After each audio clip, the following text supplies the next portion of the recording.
তাহলে আমরা আমাদের আলোচনা করলাম যে লোগো, একটা লোগো সাধারণত তিনটা জিনিসের কম্বিনেশনে হয়। কোন তিনটা জিনিস? যেমন এখানে একটা লোগো আছে, বার্গার কিং, বেশ ফেমাস একটা লোগো। তো এই যে লোগোটা তৈরি করা আছে এখানে, এই লোগোর মধ্যে তিনটা জিনিস আমরা খুঁজবো একটা আদর্শ লোগো হওয়ার জন্য। কি কি জিনিস এখানে আছে? ফার্স্ট অফ অল, এখানে আছে টেক্সট বা টাইপোগ্রাফি। যেমন বার্গার কিং লেখাটা দেখেন, মোটেও একটা নর্মাল লেখা কিন্তু না। বার্গার কিং, বার্গারের চাইতে কিংটা একটু বড়। বার্গারের যে উইথ, সেটার সাথে কিং এর উইথটাকে ম্যাচ করানো আছে। এবং ফন্টের যে স্টাইল, লিখার যে স্টাইল, সেটাও কিন্তু একটু সামান্য কার্ভ আছে, একটু বাঁকানো আছে। দ্যাট মিনস এখানে টাইপোগ্রাফি আছে, একটা টেক্সটকে বিভিন্ন ভাবে মডিফাই করা আছে। এই যে ব্র্যান্ড নেম, তো একটা লোগোর মধ্যে অবশ্যই ব্র্যান্ডের নেমটা থাকতেই হবে, থাকবে। ঠিক আছে। নেক্সট, সিম্বল বা আইকন। এই যে বার্গার কিং লেখাটা, এই লেখাটা কিন্তু দেখেন একটা একটা সার্কুলার শেপের মধ্যে আছে, বিভিন্ন ভাবে ডিজাইন করা আছে, বিভিন্ন রকমের ডিজাইন আছে, একটা সার্কেল আছে, তারপরে বার্গারের মতন কিছু একটা করা আছে। ঠিক আছে। তো এগুলো হচ্ছে কি আইকন বা শেপ। এরকম বিভিন্ন টাইপের শেপ থাকতে পারে, যেমন নাইকির শেপটা আমরা দেখলাম, নাইকির একটা টিক মার্কের মতন একটা শেপ। একটা লোগোর মধ্যে এরকম সিম্বল, আইকন থাকবে, যেগুলোকে আমরা গ্রাফিক্যাল এলিমেন্ট বলি। লোগোর মধ্যে এই জিনিসটা থাকতে হবে। তৃতীয় যে জিনিসটা, সেটা হচ্ছে কালার। ব্র্যান্ড ফিলিং ক্রিয়েট করে, একটা ব্র্যান্ডের একটা নির্দিষ্ট কালার থাকে, যেটাকে আমরা ব্র্যান্ড কালার বলি। যেমন আপনি গ্রামীণ ফোনের কথা চিন্তা করেন, গ্রামীণ ফোনের ব্র্যান্ড কালার কি? গ্রামীণ ফোনের ব্র্যান্ড কালার ব্লু। আপনি বাংলা লিংকের কথা বললে, বাংলা লিংকের ব্র্যান্ড কালার হচ্ছে অরেঞ্জ। যদি আপনি রবির কথা বলেন, রবির ব্র্যান্ড কালার রেড। এরকম প্রত্যেকটা কোম্পানির একটা ব্র্যান্ড কালার আছে।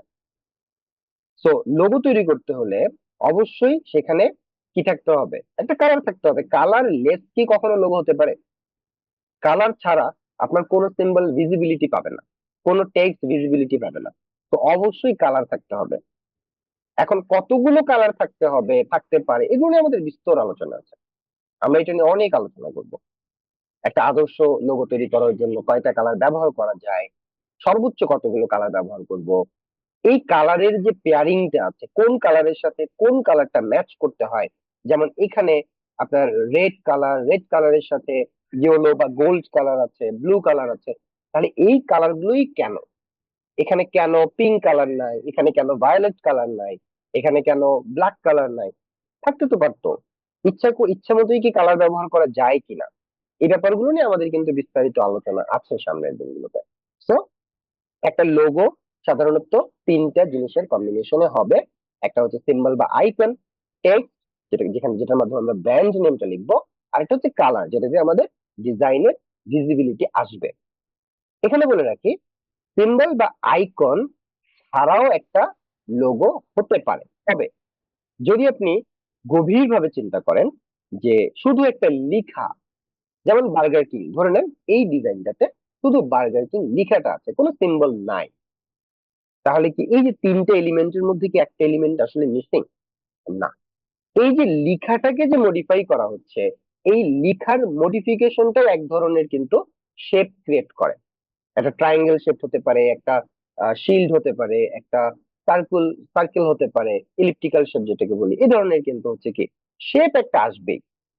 তবে সাধারণত আমরা এইগুলোকে এভাবে শেপ না বলে আমরা আসলে গ্রাফিক্যাল যে ডিজাইনটা, অ্যাবস্ট্রাক্ট যে শেপ গুলো, জিওমেট্রিক্যালি যে শেপ গুলো আছে, সেগুলোকে সাধারণত সিম্বল ধরে থাকি।